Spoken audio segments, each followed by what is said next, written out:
Reactions involving two compounds switching the anions are called double replacement reactions. There are three types of double replacement reactions. The first type is the formation of a precipitate, and you'll use the solubility rules for those. We're looking for a solid in the product. The second is the formation of carbon dioxide. It occurs when you have an acid and a bicarbonate as your anion. And the final type is an acid-base neutralization. You have an acid and a metal hydroxide. Metal hydroxide is a base.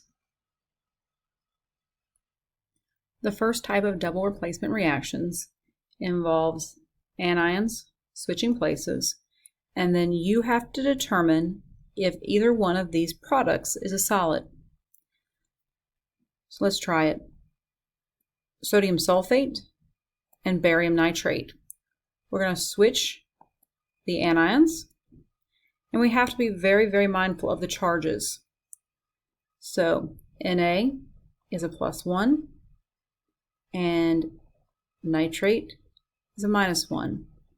So NaNO3, we need to leave space for the state of matter. Barium is a +2 or 2+. Sulfate is a 2-. So the formula is BaSO4. We need to leave the state of matter. So let's check the states of matter. Sodium nitrate. All salts of group 1 metals are soluble. Well, this is going to be aqueous no matter what. We also see it as the nitrates. Barium sulfate. Go down to sulfates. Sulfates are soluble except, and here's barium. And barium is a solid. So we put a solid there. Okay, the reaction does occur because you have two products that you can physically separate. Let's balance this. We put a 2 here. Then we're done. Okay, the next one. Lithium phosphate, potassium nitrate. Here are the anions. So lithium is a +1, nitrate is a -1. So LiNO3, state of matter. And then potassium is a +1, phosphate is a 3-. So K3PO4, state of matter. So let's look at it. Lithium nitrate. Up here, salts of group 1 metals are always soluble, so aqueous. Potassium phosphate. Well, potassium is a group 1 metal as well, so it is aqueous. If you have two aqueous, that is a no reaction. You still have to write it all out, unlike in single replacements, but at the end, you have to say this is a no reaction. You also need to balance it. So look at this one. Lead nitrate, zinc chloride. You know the charges of P and D block metals because they're already in compound. Here, there's two nitrates. Nitrate's a -1, so lead is a +2.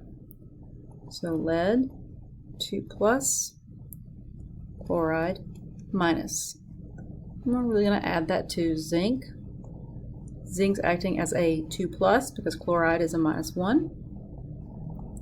And nitrate is -1. So PbCl2, ZnNO3, 2. So let's see. Lead chloride. All chlorides are soluble except lead chloride. So that's a solid. zinc nitrate. I see nitrates right here. All nitrates are soluble, so aqueous. So a reaction does occur here, and it's already balanced. Last one, copper chloride, sodium hydroxide. The chloride and the hydroxide are going to switch places.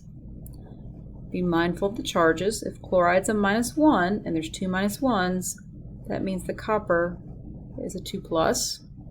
So copper, 2+, OH minus, plus sodium plus, and Cl is a -1.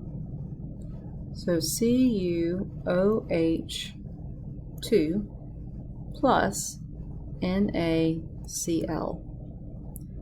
States of matter, copper hydroxide. So number 7 over here says metallic hydroxides are insoluble except ammonium, group 1 and group 2 from calcium down. Copper is in the D block, so it is not in group 1 or 2, so it is definitely a solid. You probably know that NaCl is aqueous. We need to balance it now.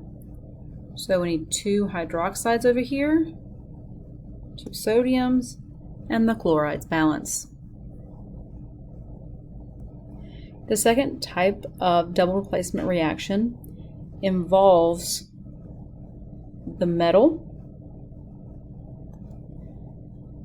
taking the place of the hydrogen to form this salt.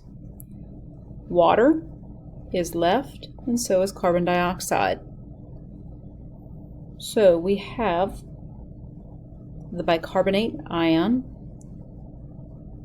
the chloride.